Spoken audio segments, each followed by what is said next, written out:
Good afternoon and welcome to the Conservative Coalition podcast, your weekly source of conservative news and information.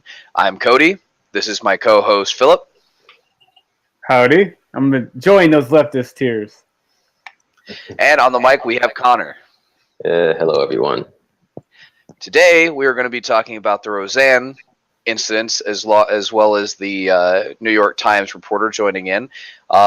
But before we start the video, we always want to remind our viewers to please like and subscribe at our Patreon, Conservative CLN at Patreon, as well as YouTube and on Twitter. So if you guys can do that, we can continue to bring great content to you every week. We need your help, people. Please give us a couple dollars so we can pay for our servers and so we can deliver the message to you each week. No, And feed our children. I don't have any children. I'm 17, so I have a dog. really bad thing. That counts. Halfway, okay. So the question that I want to propose to begin the podcast is: if a company, or does a company have a right to fire you for saying something offensive? My personal opinion is, of course, they have a right. A company has a right to do whatever they want to. They're an individual company, and they're responsible for the product in which they produce and the people who work for said company. I think the question is more of, is the cultural precedent being set, or the subjective precedent being set, not the objective precedent. The objective precedent is, of course, they have the freedom to do such, but is it good for the populace? Is it good in their domain? So Philip,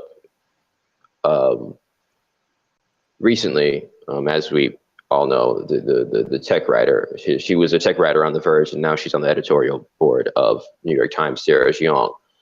She made some pretty racist comments about white people, and NYT defended her for them. And people were saying, "Oh, you should fire her." People were also saying, and a lot of conservatives actually were defending her. So, like, what is your perspective on this? Well, I think that we do have freedom of speech, and that applies in the public domain. But when you are working for a private company, your freedom of speech pretty much ends. And if you're hurting the brand of said company, they have every right to fire you. But the argument I have is, what if you change as a person and you were once in the darkness and then now you're in the light and you're a better person overall, and you don't reflect those values of your previous statements that were made publicly? I don't think it's right that you can be fired. But what confuses me is the left and right are held to different standards. If you're conservative, then you are fired on the spot. But as we'll find out later in this episode, if you're on the left, then your behavior is rewarded and nothing happens to you. So companies maintain their right to fire people based on what they say and what they do. It's part of the right of a business as a private corporation. A lot of people aren't mad because of what she said, especially conservatives. We don't actually particularly care that she's racist. I mean, that's just a deflation on the brand of the New York Times.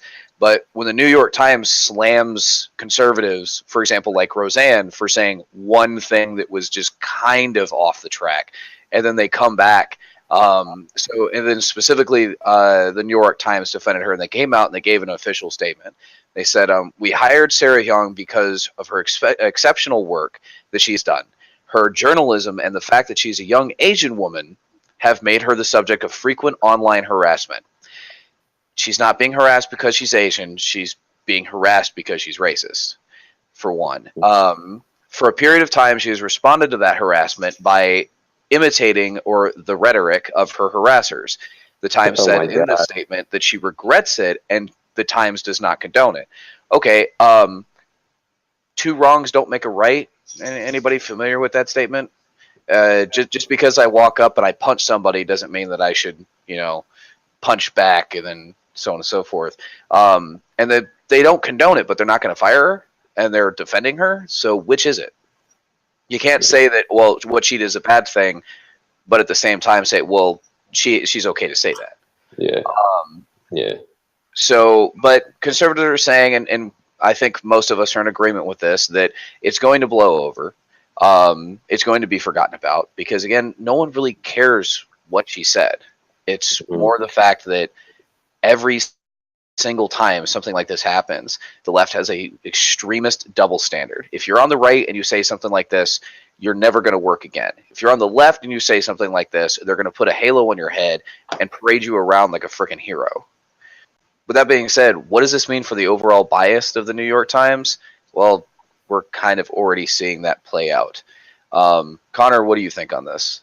Yeah, I mean, you mentioned a bit earlier about how they go ahead and say that it's a bad thing, but they don't really give her any punishments. Well, it's because of the fact that she doesn't really fit into, or she does fit pretty snugly into the intersectionalist hierarchy that a lot of leftists, care for. So if you're part of that intersectionalist hierarchy, specifically being of a minority race, which is Asian, despite the fact that Asians are, some of the, as a collective, Asians do economically better and more proficient in comparison to any other race in this country. They still are perceived as minorities and people who are on the boot or underneath the boot of the white male oppression hierarchical structures that have been in existence since the dawn of America. So that gives them credence to be able to not be able to take self-responsibility for their actions. So even what she did was objectively wrong, she's Asian, so therefore, which that precedent is racist in itself. It's saying that people who are, not a certain color of skin don't have the capacity to take responsibility for themselves. But this goes into exemplifying the bias, because Candace Owens, who is part of Turning Point USA, she's gotten immeasurably popular over the last couple of years because of her conservative-oriented YouTube channel that talks about a plethora of racial issues, primarily. She basically reposted everything that Sarah Jeong said, but she did it and replaced all the whites with Black and Jewish, and she got banned from it. Which, I mean, it's sort of kind of terrible on 2 points. One, because I'm pretty sure Twitter thought that she was just a racist, and then two, it was comedy, so she's getting banned for parodying, which is a form of comedy. But despite all that, it shows that, like Twitter itself, an organization ran by Jack Dorsey, who is an incredible, on the record, a leftist, Silicon Valley leftist.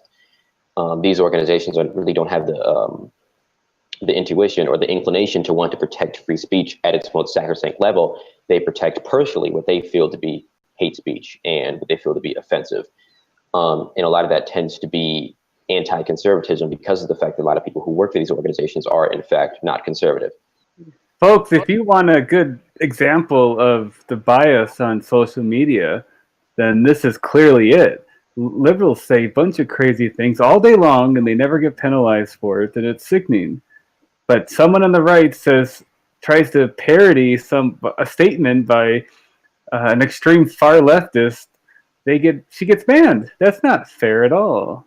There's obviously a sickening bias that's taking place on the globalist Silicon Valley media platforms. And I mean, and it all comes full circle. It goes right back down to their core belief. You can't be racist unless you're white. And if you're not white, then you're always right. Mm-hmm. So, and again, I know that everybody's probably heard about the case with Roseanne and what she said, comparing an individual to the Planets of the Apes movies, which personally, regardless of whether it was a joke, I found it funny. But with that being said, she did come out and apologize. And I don't know if this is true or not, but Roseanne said that she didn't know that Kamala Harris wasn't black or was black. So even with her admitting that she was wrong and apologizing for it, she still gets kicked off the show. Yeah. But yet, someone of a different skin color comes through, of a different political stance comes through, and not only doesn't apologize, but says that she is perfectly okay to say that. And you have one of the biggest news agencies in America defending her. Yeah. And again, this is the same news outlet that blew away Roseanne when she said this. They went on for weeks about how terrible of a person she was for one comment. Yeah, and Roseanne is not she may have voted for Trump, but she is not like a prototypical conservative. She's not like a Ted Cruz or a Ben Shapiro sort. She's Roseanne Barr, and she she's not like a person who exemplifies, let's say, traditionalist values when it comes to American constitutionalism or anything. She's just an actress who has been part of Hollywood ever since Roseanne's conception. So they're blasting this image of conservatism and saying, okay, that's conservatism and that's terrible, when it isn't even such. And then when you get like an actual like direct image of exactly how the far left thinks currently, they completely write that off as just being a response to some other racist tweet. Like it's just some not racist tweet, but racist reaction toward this other individual. That's not like, no, it's actually the opposite. I'd say that Roseanne's response, in her fashion, and I would actually tend to disagree with you. I didn't think it was all too funny, but even still, her response could be attributed to the fact that Roseanne has documented issues. Let's say, I don't want to say mental issues. I'm actually very ignorant on this point, but I have heard, and I did watch her on Joe Rogan's podcast and everything, and she talked pretty extensively about her issues and her struggling with certain things in her own demons in her own life. So if anyone's actually reacting to something that's actually trying to oppress that individual person, it's Roseanne, not Sarah Jeong, who did all the things that she did out of her own cognitive volition. She did it because she is in fact a racist person who in fact hates white people, as exemplified pretty exorbitantly through those tweets. Now, I don't want this to be slanted here, and I just want to point this out real quick. So I don't want anybody to be afraid of saying things that they think are going to get them fired. For the most part, you are protected by law for your free speech from your company taking actions against you. The only time that a company has the right to fire you is when your actions or your words reflect on the company as a whole or affect your work performance or the performance of your coworkers. So if you're average Joe Schmo working at a steel mill and you go, well, I hate this person because of reason X, you're not going to get fired. And if you do, you have a lawsuit on your hand. These are exceptional cases because these are people in the public eye. Yeah, that's 100% true. And I think that it goes to show, let's say, the celebrity obsession that people in modern America have, the fact that you apply these incredibly not unreachable, but just like far-based standards on people who are in fact celebrities and think that they are not human beings to a certain degree. So even with that being said, though, I mean, there is an upper limit. There is a line that you just shouldn't cross. And while it may not break the law, I mean, there is a such thing as too much. And James Gunn is a perfect example of this. I mean, James Gunn. I mean, shoot, I don't even know what to say. I mean, I know what to say now, but okay, Philip, just read the tweets, read everything he said. Oh, it's gonna make me throw up, Connor. But here's what Michael Ian Black said in reply in defense to James Gunn being fired. And I quote, "I don't like watching iCarly with my daughter because there's nobody on that show that I want to molest." Just for the record, this is not me, my personal statements. This is Hollywood celebrities that you all worship. Another one by Michael Ian Black is, "What's Latin for bring me some boys?" Sarah Silverman, I used to love her. She says, "Hey, is it considered molestation if the child makes the first move? I'm going to need a quick answer on this." What the hell? Yeah, it's people like that make me want to keep my gun clean. Just man, well, this entire thing is so James Gunn is the director of, or the former director, or he formerly worked for Disney. He's the director of the first Guardian of the Galaxy movies. Two movies that were actually pretty decent, honestly. But I mean, now I can't watch them without thinking of this guy. But the thing about this is that now some people on the conservative aisle say that he should not have been fired because we shouldn't be going back and researching old tweets and then using old things or old sayings or old writings to go and fire somebody in a contemporary sense. Whereas other people on the conservative aisle say that he should be fired because he's literally advocating pedophilia with some of the stuff that he's doing with his tweets and some of the videos he's posted on the internet or formerly posted. There's this one video of him actually like taking an American Doll style baby doll or whatever and molesting it, like literally acting as if he's molesting a child. That's what he is doing.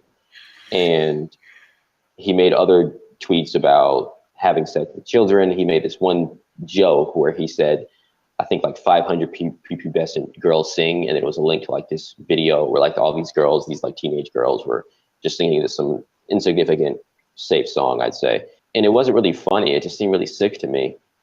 And there's a whole plethora of things that I have not mentioned here because I just don't want to say, I don't want to repeat these things because they're that disgusting to me, honestly. And the thing about it is that I do in fact think that he should have been fired. I think that he should have. I think that there's a certain difference with what he's saying in comparison to, let's say Roseanne or even Sarah Jeong to a certain degree. Firstly, he's advocating for pedophilia. He can sit there and tell you that he isn't, but he is.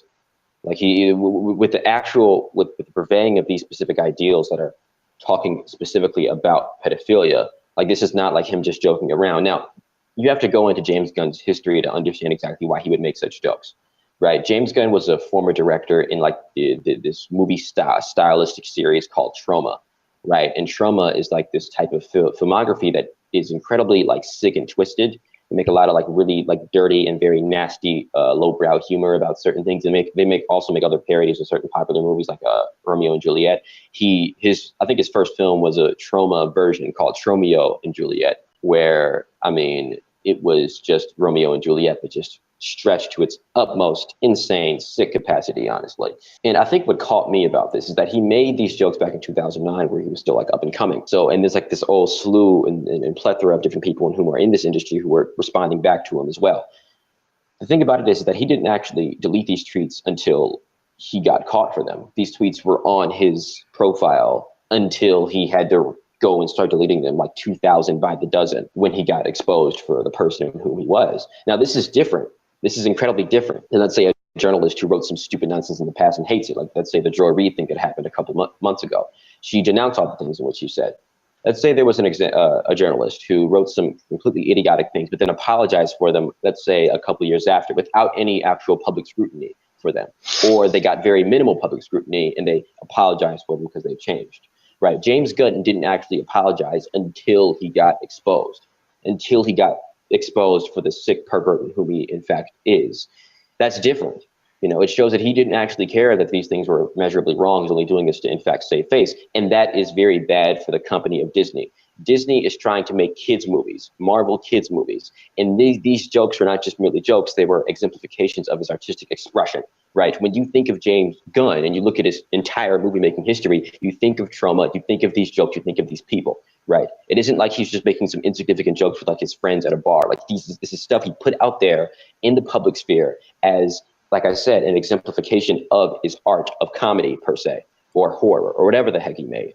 Like, it's not like this is actually representing the brand in which he represents as a filmmaker. And it's not good. It is not good whatsoever that he was even hired to make movies such as Guardians of the Galaxy. So what you're saying is that him and Hillary have a lot in common. You know, the whole deleting things when you're caught and claiming you did nothing wrong. Yeah, like it shrieks of complete and utter malevolence. So, Cody, I love Rick and Morty very much.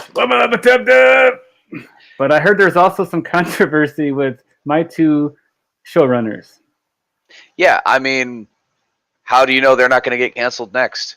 Especially considering the last thing that all of the fans wanted them to do was bring back the Szechuan sauce. That's racist. That is so racist. Oh, it's racist against Asians. Cancel the show. Just cancel it. All right, Cody, all Szechuan sauce aside, Dan Harmon made a video where he plays a therapist who convinces fathers that sexually assaulting their infant children will prevent them from turning into murderers. And so this is terrible. And I think the future of Rick and Morty is at risk here because Justin Roiland did something too, the other co-creator who does most of the voices on the show. And if you go by the standards that are being set today, this show should not continue. I will be sad, of course, but not that sad because season 3 was terrible in my opinion. But do you think Rick and Morty has a future with the way comedy is being so judged lately? I mean, as long as Rick and Morty's creators stay on the left, yeah, they're perfectly safe. If they ever start showing signs of conservatism, not anymore. Yeah. Speaking of conservatism and getting censored and taken off the air, I love Alex Jones and Facebook, Apple, Spotify banned Infowars, the company he works for or owns, for hate speech. His YouTube account was terminated. Facebook unpublished 4 pages. They do Infowars, Prison Planet, and some other ones. Apple removed them from their podcast listing because they contain hate speech and child endangerment. Problem with them removing Alex Jones and Infowars from these platforms is that there's no examples of either claim. You read all the articles saying they're canceled and removed from these platforms, but there's never any examples. So what I want to know is, what is hate speech, and why does the left get away with it all the time? Because they're always redefining hate speech on a day-to-day basis. Oh, do you know? Yes, I know this one. Come on, speak. Hate speech is anything I don't like. Oh, this Tumblr. These leftist tears are overflowing. Did I get it right? Yes. You win oppression points. Oh. So if you're going to be politically biased, you should say so on your platform and not brand yourself as an open platform. That's what everybody's doing, and it's obvious. You see stories every day that conservatives are being banned, or shadow banned is the right term. Companies need to be up and open about it. But then, what happens if they are? If hate speech is actually listed and examples were provided on a case-by-case basis, that would hurt organizations like Facebook and Twitter because their bias would be up in front and in the open, so everybody can see. And then we will see the true leftist agenda. Now, I watch Alex Jones a lot. Sometimes work gets in the way. I can't enjoy Owen Schroyer or Mr. Alex. They're turning the frickin' frogs gay. Yes. I enjoy them very much. And then every time there's a controversy, I'm like, no, this is clearly fake news. I listened to that live stream.